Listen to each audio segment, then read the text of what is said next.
Ini maksudnya apa nih? Kok bisa begini? Apa ini gara-gara batu ini? Si makhluk itu tuh ngejawabnya, enggak, batu itu memang saya ngasih buat dia. Tapi maksud saya disasarin ke kuburan itu, kalian tuh harusnya nyekar ke situ. Oh, Gitu. gitu. Terus sepenting apa sih nih batu? Pengakuan si makhluk itu adalah, itu bukan sembarang batu. Itu tulang rahang bagian rahang suami saya.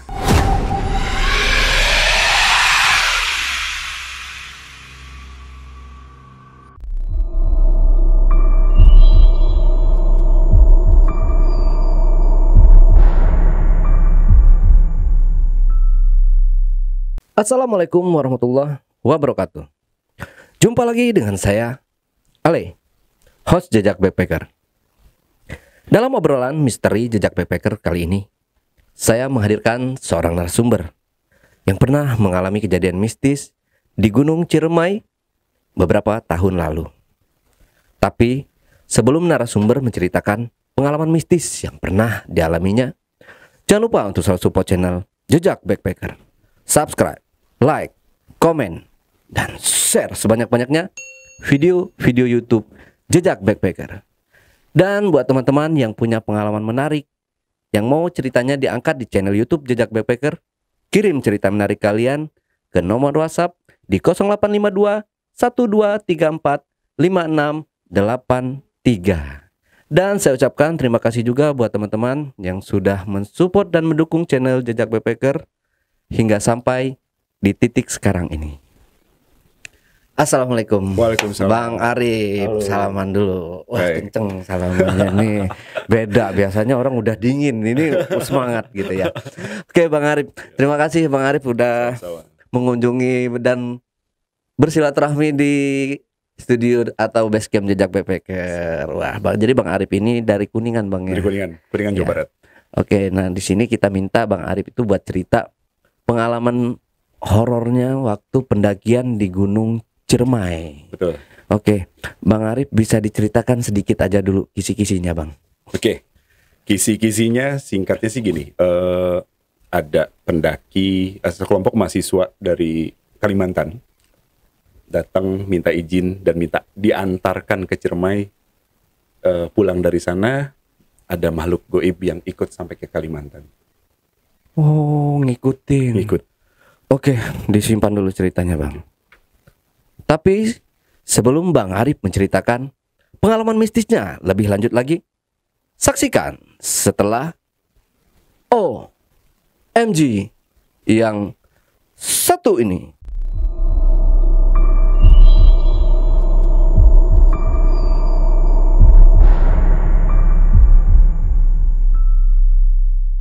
Ya, Bang Arif. Siap. Oke, Bang Arif. Mungkin langsung aja kali Bang ya. Oke. Cerita ya. Ya. Siap. Silakan Bang Arif. Oke, ini kejadiannya sekitar tahun 2004 ya, 2004. Udah cukup lama ya. Udah cukup lama. Ada sekelompok mahasiswa dari Kalimantan Oke. datang ke Sekre Mapala di Cirebon, minta izin dan minta diantar ke Ciremai. Mereka itu pengen pakai semua jalur. Jadi tahun segitu tuh kita masih diperbolehkan untuk lintas. Lintas tuh jadi naik dari Palutungan atau naik dari Linggarjati, naik ke puncak, turunnya lewat jalur yang satunya lagi. Gitu. Di situ kita sempat briefing siapa yang mau ngantar gitu kan. Yang ngantar ini salah satu senior kita, namanya Apanjul, namanya Panjul tapi kita nyebutnya karena lebih senior ya, Apanjul nih yang nganter.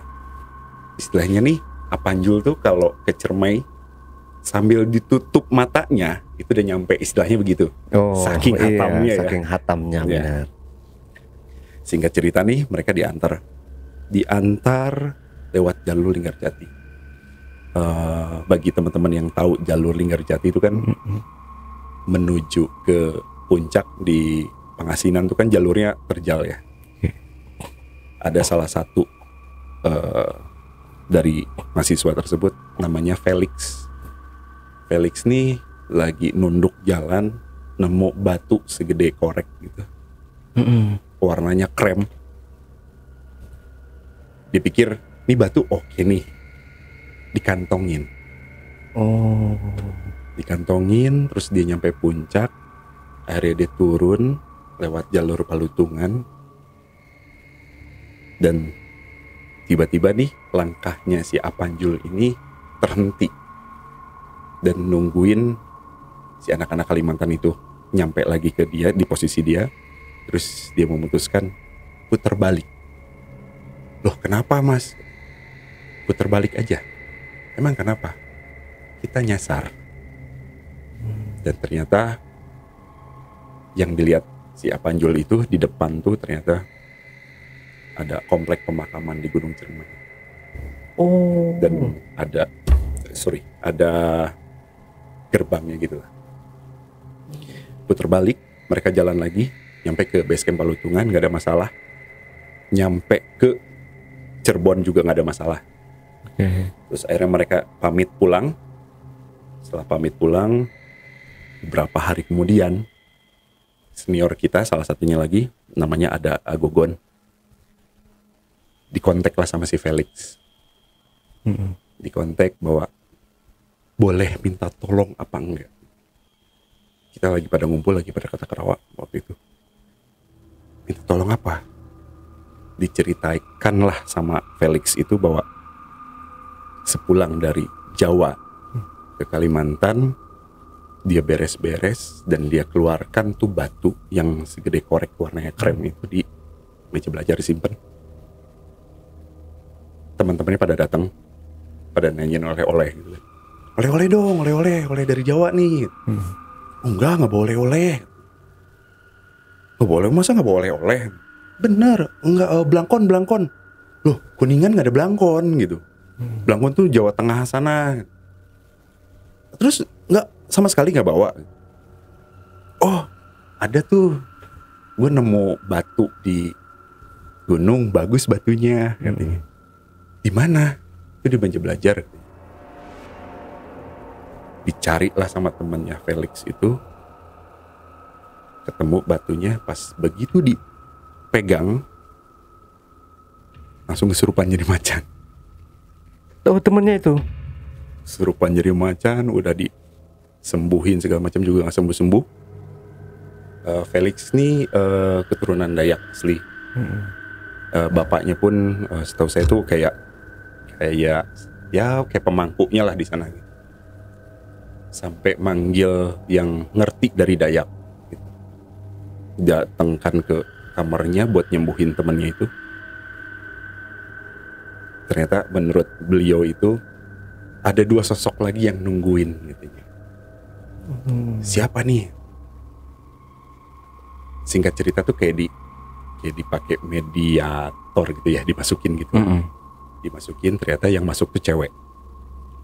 Yang cewek tuh langsung ditanya sama si beliau itu, ini maksudnya apa nih? Kok bisa begini? Gitu. Apa ini gara-gara batu ini? Gitu. Si makhluk itu tuh ngejawabnya, enggak, batu itu memang saya ngasih buat dia. Tapi maksud saya disasarin ke kuburan itu, kalian tuh harusnya nyekar ke situ. Oh, gitu. Gitu. Terus sepenting apa sih ini batu? Pengakuan si makhluk itu adalah, itu bukan sembarang batu. Itu tulang rahang, bagian rahang suami saya.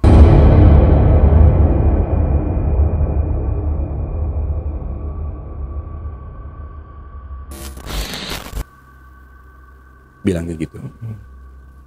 Terus akhirnya, ini gimana kalau pengen sembuh? Ya tetap harus nyekar ke kuburan itu. Jadi memang ada kuburannya, ada komplek pekuburan gitu di daerah. Terus nego nih ceritanya, boleh nggak diwakilkan? Karena kan nggak lucu ya, dari Kalimantan cuma kesini buat ziarah doang gitu. Tapi ternyata pas nego begitu, boleh katanya. Boleh diwakilkan. Kapan? Secepatnya. Ya kalau pengen cepat sembuh ya cepatnya. Makanya Felix ini telepon ke salah satu senior kita. Akhirnya kita discuss siapa yang pernah nemuin kuburan itu. Nah, ada salah satu teman saya tuh namanya Dudi Kumis. Dudi Kumis itu sering melakukan perjalanan ke daerah situ. Jadi kalau teman-teman tahu di pos pendakian jalur pendakian Palutungan setelah Cigowong kan Kuta sebelum Panguyangan Badak itu ada jalur ke kiri. Tapi please buat teman-teman yang lain jangan sampai dicari tahu lah ya. Si tempat itu udah biarkan saja ada di situ, udah nggak usah diganggu gugat lah, nggak usah coba-coba datang ke sana. Ada masuk ke sana gitu. Jadi kebetulan kita sebut aja Kumis ya biar lebih akrab lah ya. Si Kumis ini menyanggupi untuk mengantar. Tapi kita harus ya lagi-lagi karena ini urusannya beda ya. Kita set up tim, ada tim A dan tim B. Tim A itu yang berangkat ke kuburan itu, tim B itu salah satunya saya yang menyiapkan logistik nanti di Cigowong di pos 1. Dah deal itu sekitar yang berangkat sekitar 8 orang yang pos A yang tim A, yang tim B itu sekitar 6 orangan. Jalan nyampe ke pos pendakian Palutungan itu sekitar jam 4:30 lah.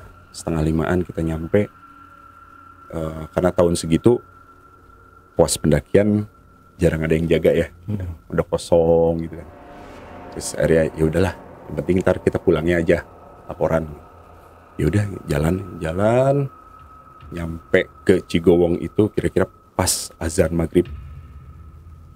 Cuma yang kita heran, setiap kita jalan nih, biasanya kalau menjelang maghrib itu serangga kedengeran, suara alam lah ya, kedengeran kayak angin gitu-gitu. Ini hening. Sama sekali kayak tonggeret gitu nggak ada. Tonggeret nggak ada. Atau suara binatang nokturnal yang lain juga kan biasanya udah mulai bersuara, ini nggak ada, kosong. Kita yang heran gitu, kenapa ya? Angin pun nggak ada.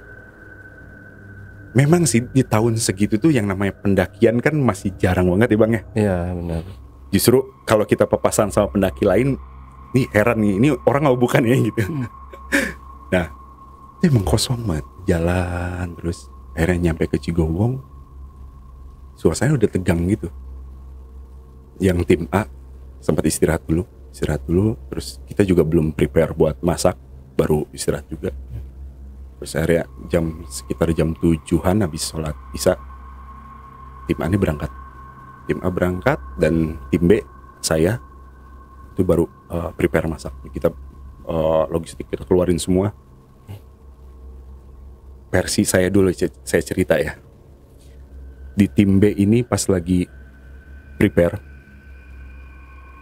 selain suasana dan hawanya yang beda, kita berasa kayak diliatin banyak mata, sosok. Tapi pas kita lihat nggak ada. Tapi berasa banget kita diawasin gitu. Dan nggak cuma satu spot doang yang ngawasin kita berasa itu kayak banyak banget dikelilingin gitu ya. Kita kan suka main kode-kodean gitu kan. Jadi kayak kalau misalnya ada sesuatu, kita suka nyebutnya arah jam 11, arah jam 1 gitu kan. Sorry. Pas sekitar jam 8-an lah. Jam 8-an masak udah sekitar 50%-an lah. Teman saya itu sempat, "Bang," ngomong itu gemeter gitu. "Bang, jam 11 dulu Bang. Gue lihat nggak ada apa-apa sih sebenarnya. Cuma ke dada nih kayak yang, lu nggak usah lihat sini lu," gitu. Gue langsung nunduk lagi. Udah biarin. Bener tapi kan, bener. Biarin. Dan itu semuanya juga kita tuh masak pada diem, masak juga pelan-pelan, ya maksudnya sereng gitu, pelan-pelan diatur gitu.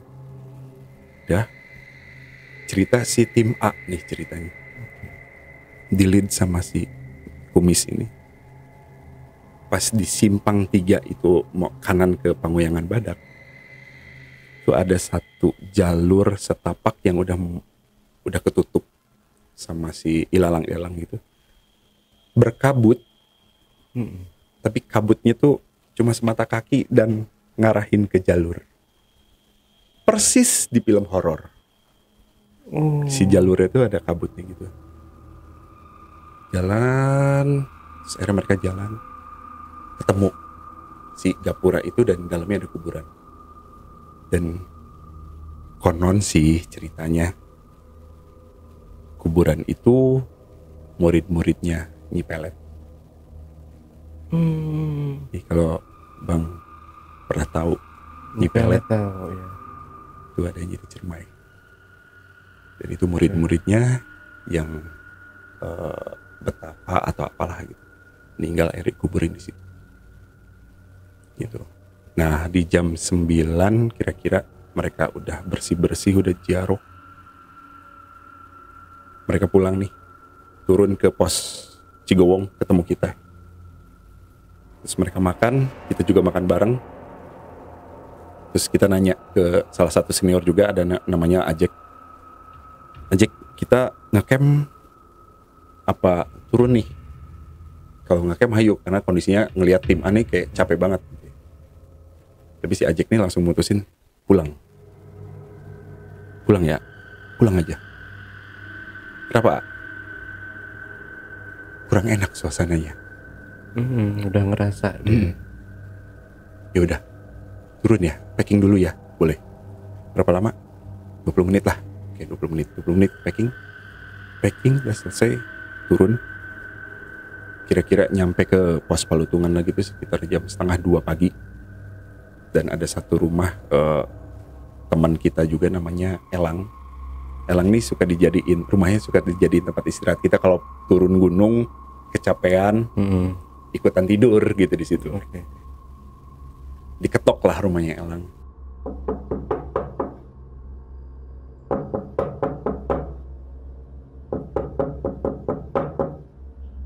Terus Elangnya bangun, dibuka pintunya.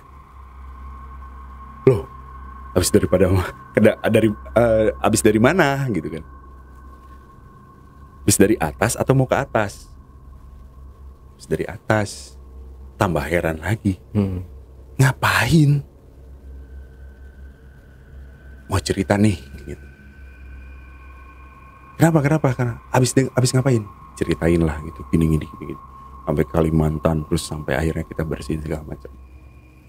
Udah cerita selesai, si Elang cuma bilang gini, kalian tahu nggak tadi malam tuh malam apa? Kita nggak ada yang ngeh, Bang. Malam apa emang? Malam Jumat. Oke, malam Jumat. Terus kalian tahu nggak tadi malam tuh malam apa? Malam Jumat kan? Bukan. Apa lagi? Malam 1 Suro.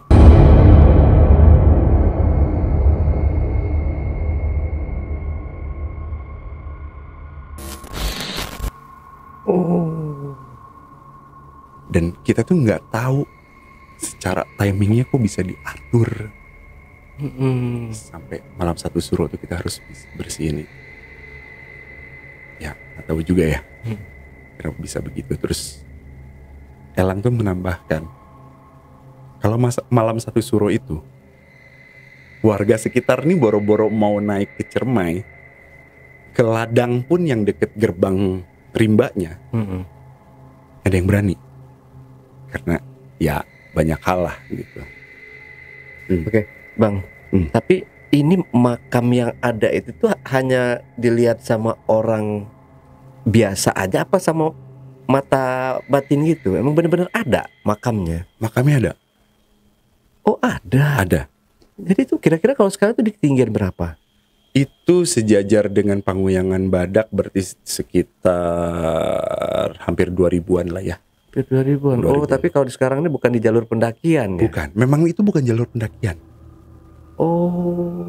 Itu tuh kayak jalur penghubung antara jalur Palutungan dengan jalur Apuy, Majalengka. Gitu. Soalnya di Linggasana juga tuh ada ya, apa namanya, lewat di pinggiran jalur pendakian itu ada makam-makam juga Ada, tuh. ya.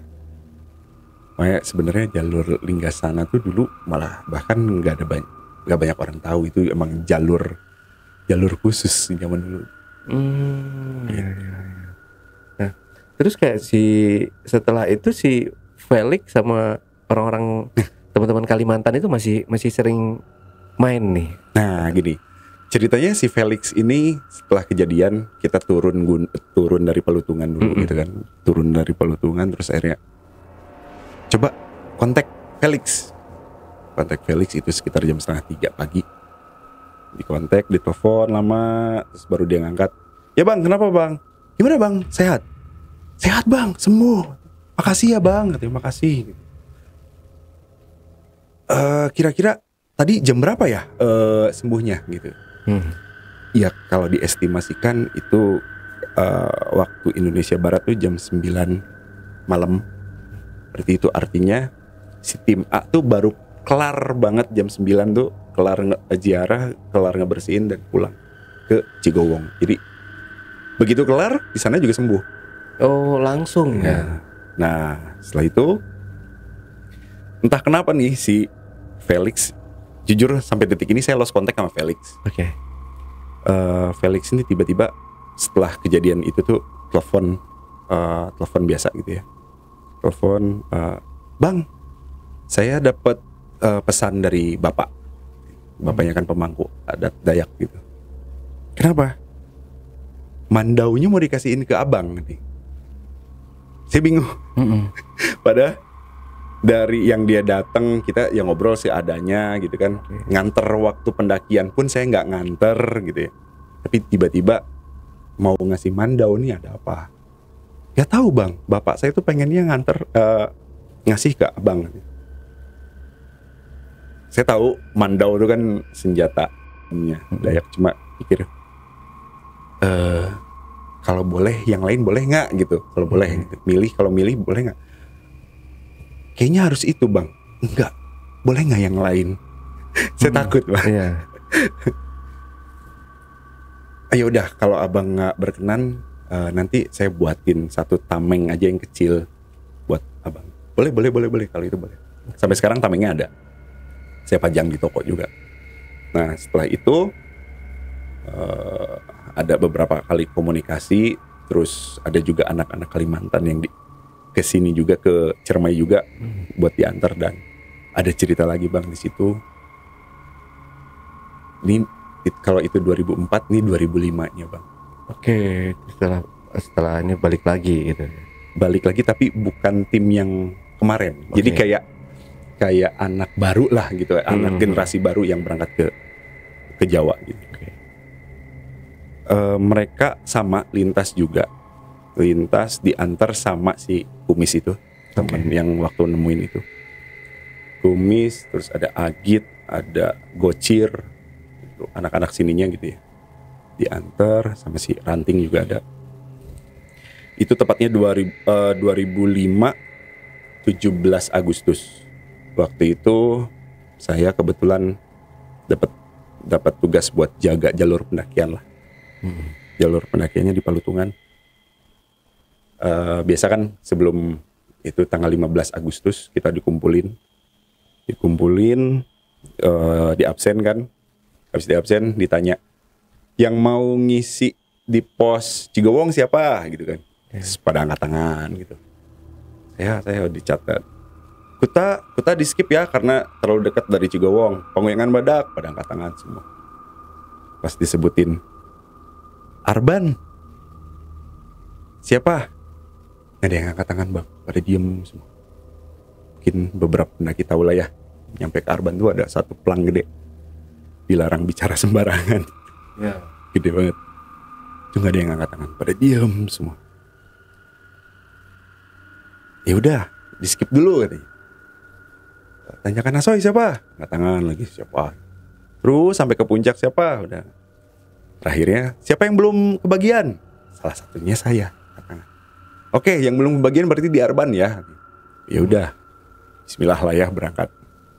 Ada berempat, ceweknya satu namanya Dini, Terus ada saya, terus ada Gobang, ada Naim. Naim ini cukup serius juga, cukup senior juga di dunia pendakian. Tenda kita cuma satu, kita pergunakan untuk Dini aja dulu yang perempuan. Kita sisanya bikin bipak gitu. Di hari pertama pun sore, jam 3 sore itu udah ada gangguan. Itu tanggal 15, pas kita datang udah selesai semua, lagi prepare mau masak. Jadi kalau teman-teman, kalau dari Arban tuh sebelah kanan tuh kayak jurang gitu ya, jurang terus ngebukit. Nah di bukit yang sebelah kanan itu suara patahan pohon, bukan ranting ya, pohon, kencang banget. Dan kita tuh spontan ngelihat semua ke kanan. Itu bentuknya kayak monyet bang, tangannya tuh panjang banget, jatuh, warnanya emas. Dan itu kita pastikan kalau jaraknya dekat sama kita itu gede banget. Itu jatuh, gitu pelan. Dan si Dini itu teriak, itu apa? Udah, nggak usah dibahas, udah. Enggak, itu apa? Udah biarin aja. Udah biarin, kita konsen di sini aja. Si Dini yang masih apa sih itu gitu. Masih penasaran nih, udah nggak usah dibahas. Akhirnya kita masak, makan, dah malam, nggak ada masalah. 15 ke 16 ya itu ya. 16 malam tuh beberapa pendaki udah pada naik tuh, udah pada nyampe ke pos kita, kelihatan. Terus ada salah satu teman kita ikutan naik juga, mau upacara di atas, itu namanya Jinggo.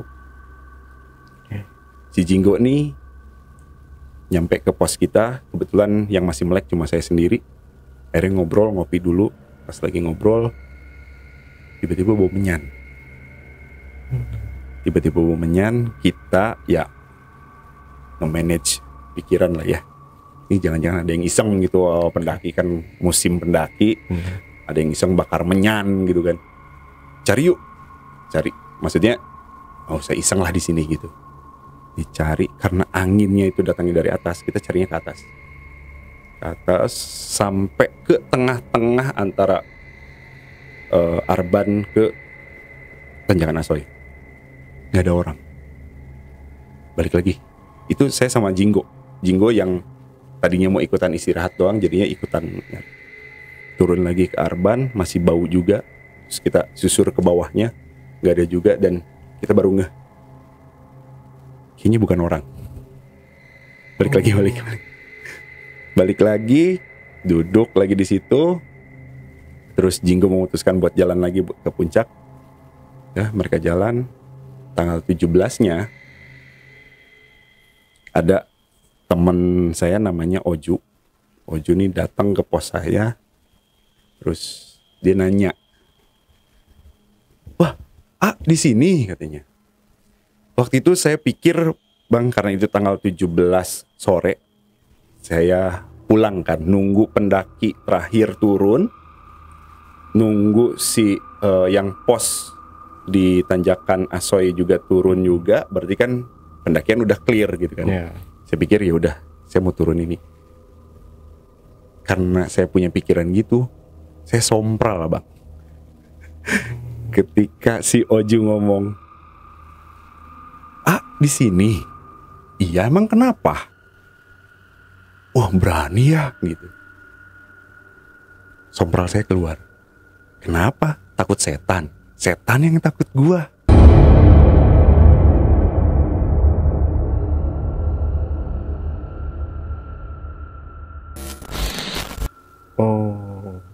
Saya sadar itu saya salah. Tapi nggak tahu kenapa si Oju nih bilang gini, gila mulutnya gitu. Malah ditambahin Bang sama saya Bang. Kenapa sih Ju?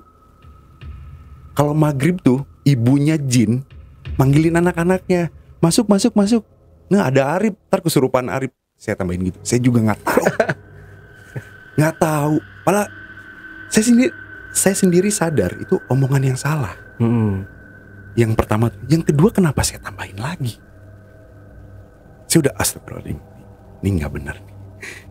Si Oju yang, wah gua nggak ikut-ikutan. Duluan ya balik. Iya duluan. Apa takut Ju? Enggak ikutan gua. Turun dah. Lihat jam 3:30.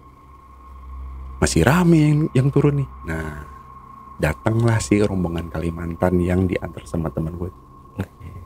Datang, ikut istirahat. Ya boleh. Pada buka makanan, pada bikin segala macam. Gue tertarik sama satu mahasiswa yang dari Kalimantan itu. Tertarik itu kayak, ini kok ada yang aneh dia dari dia. Kok gue berasanya dia aneh. Namanya Nuris. Lost contact juga sih sampai sekarang. Ini mungkin Nuris kalau nonton ya. Si Nuris ini makan bang, tapi pandangannya kosong banget. Dan gue nggak ngerti yang lain ngeh apa enggak. Apa gue doang yang ngeh gitu. Gue tuh yang ngeliat kok ada beda ya. Dan tiba-tiba dalam hati gue tuh ngitung mundur bang. 3, 2, 1, bah.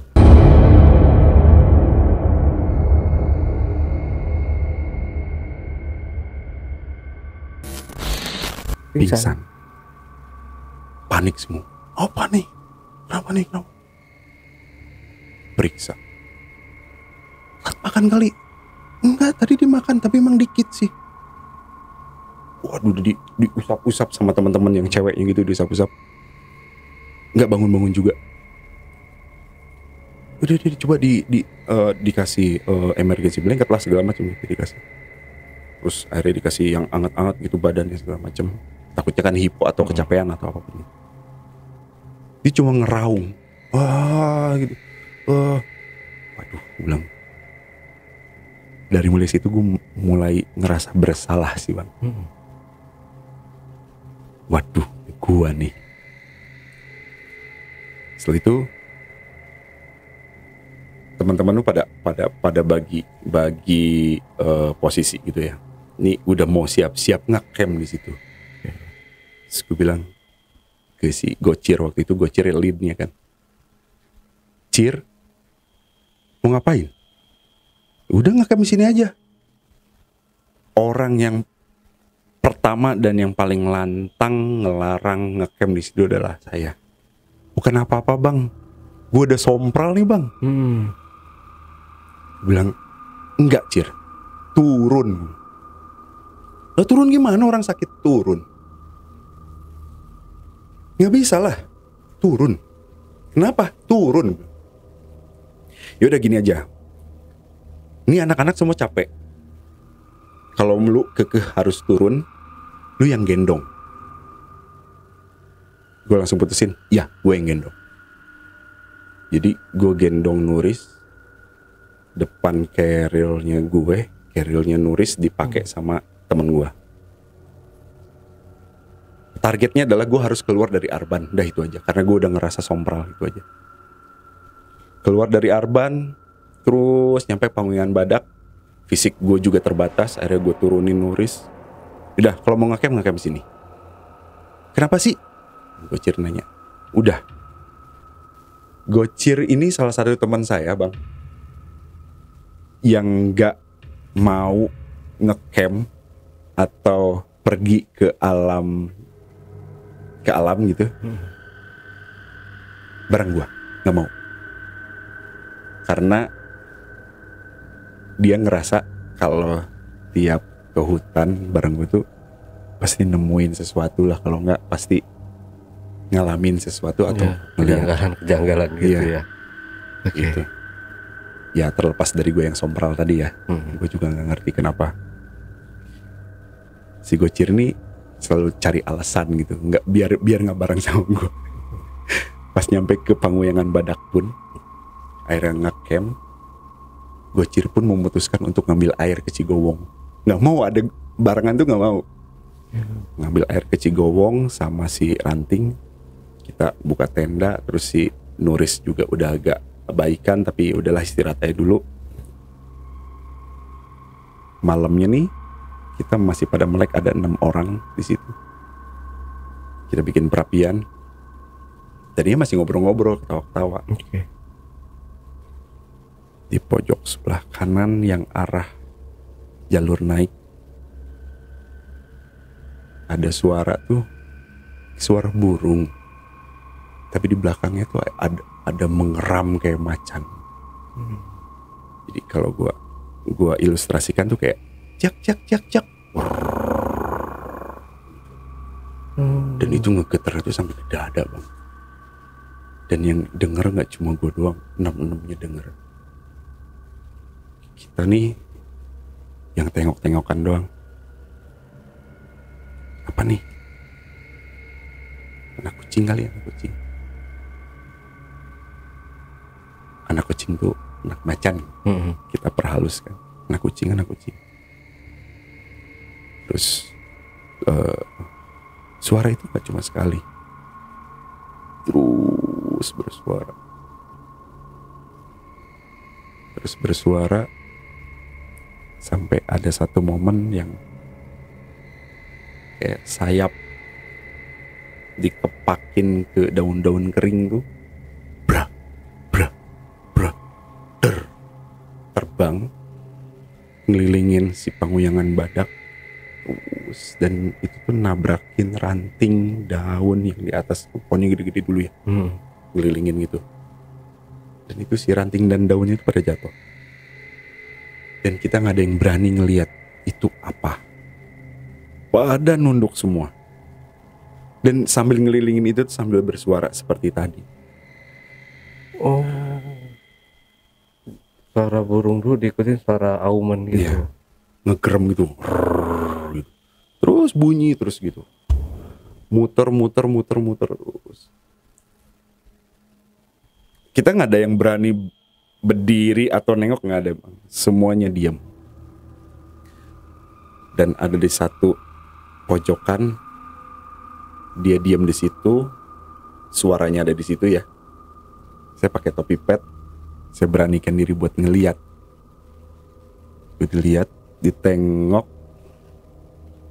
Sosoknya cewek, rambutnya hitam gitu, halus banget. Bukan orang? Maksudnya bukan hewan? Bukan, makhluk, gua. Goib. Rambutnya panjang, halus banget, kayak gini, kayak perempuan rambutnya panjang terus berenang. Rambutnya tuh kan di air tuh jadi kayak gitu tuh. Ya, bergelombang-gelombang. Gelombang gitu. Halus gitu.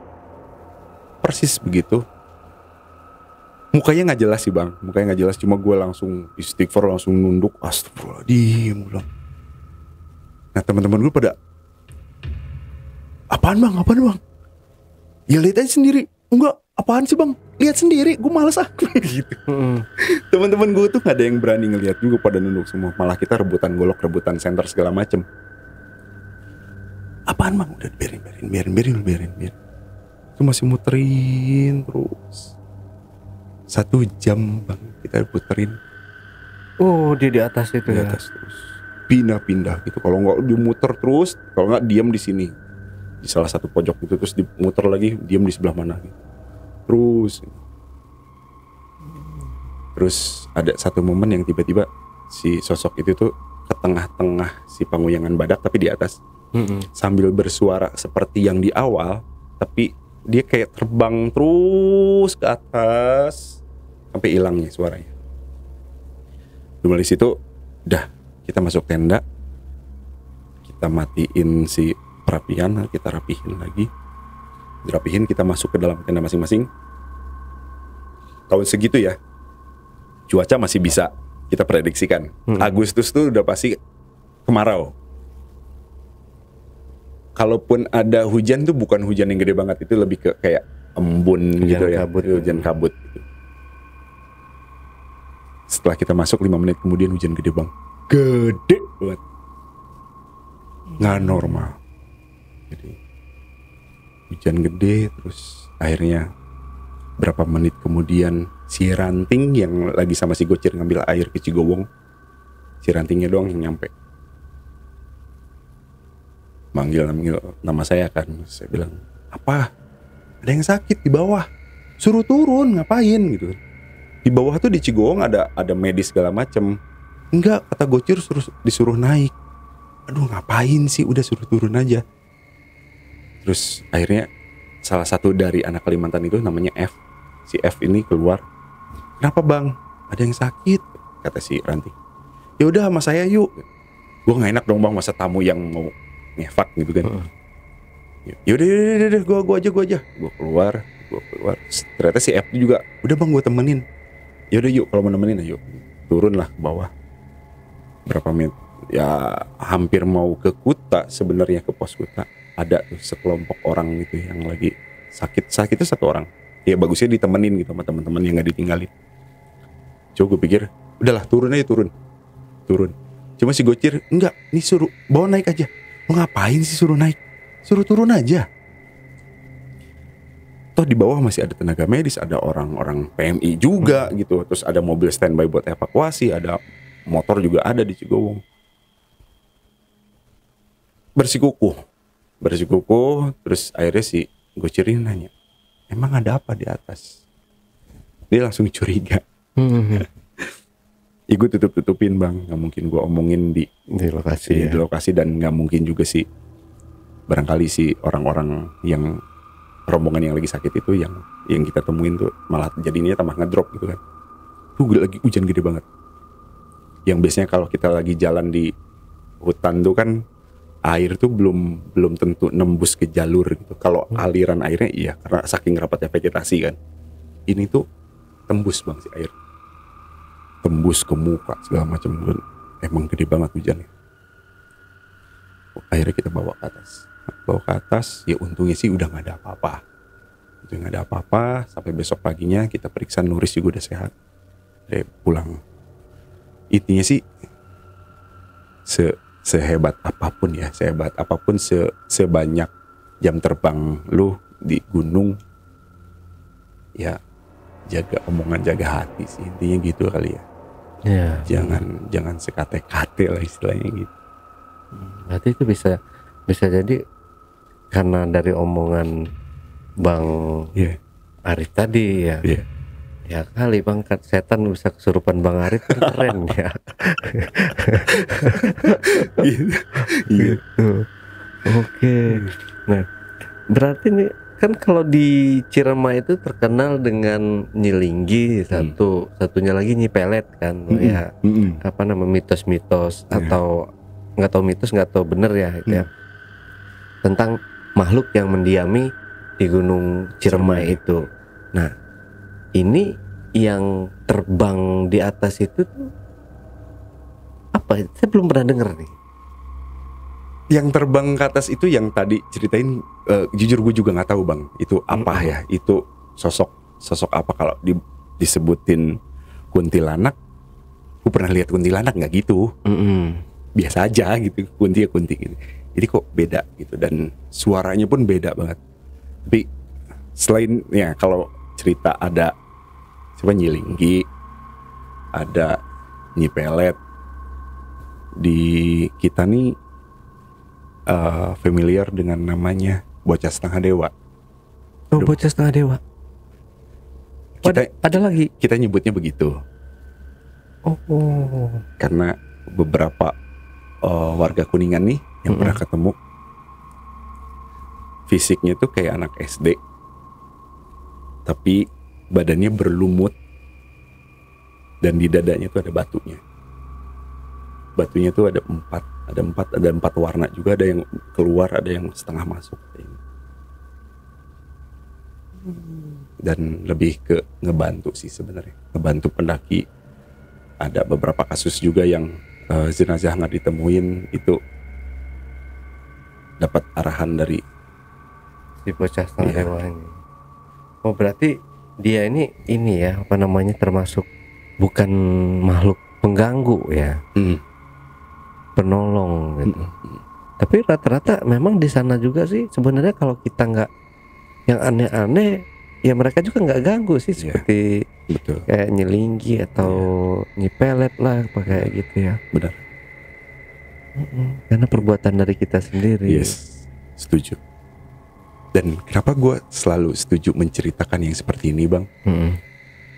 Supaya orang-orang nih lebih ngejaga sih, supaya lebih bisa ngerem lagi apa yang dia mau lakuin yang bertentangan dengan norma mungkin, Benar. agama mungkin gitu. Itu sih positif gue buat bercerita. Sama sih Bang. Kebanyakan kan kalau orang-orang yang nggak percayaan kayak gitu kan, apa sih kayak gitu?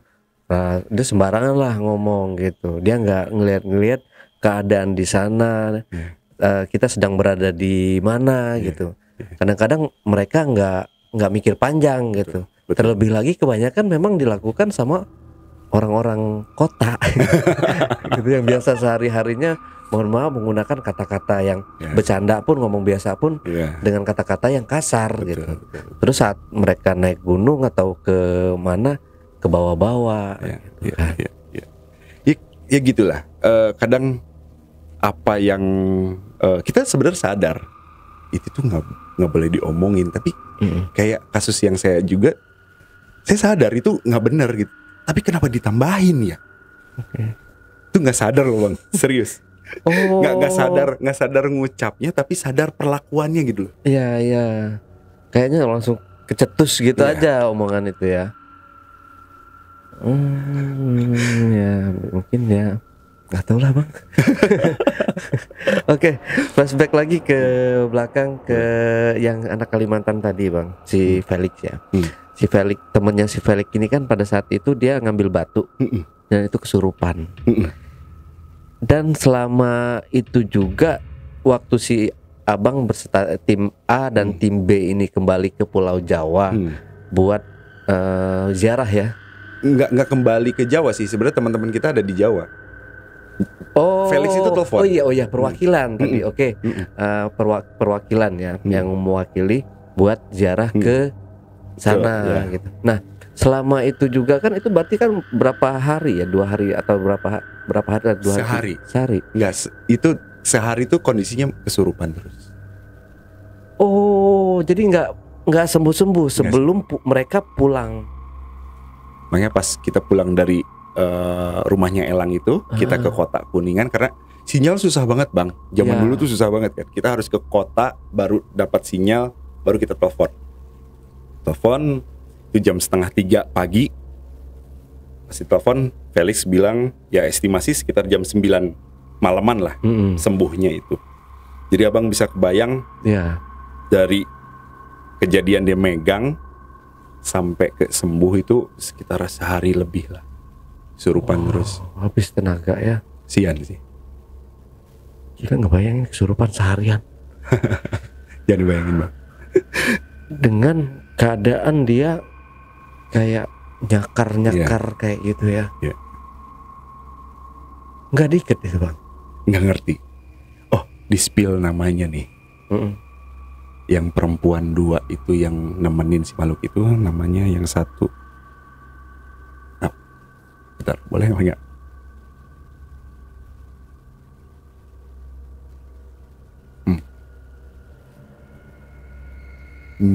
Nyi Genggeni satu. Nyi Genggeni, Nyi Mas Bayuningrat. Oh. 2 sosok yang datang ke sana.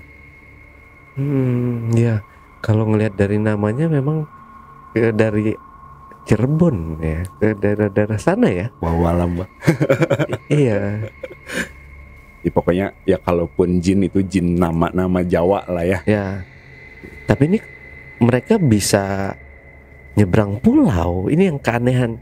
Kalau menurut saya, wah keren apa namanya nih si makhluk ini bisa melintasi Pulau Jawa itu luar biasa loh Bang. Kebanyakan kan kalau orang, maksudnya beda nih, bukan yang makhluknya ya. Kalau ilmu gitu ya, katanya bakalan luntur kalau kita udah nyebrang pulau gitu kan. Ternyata setan juga bisa ya. Bisa Bang.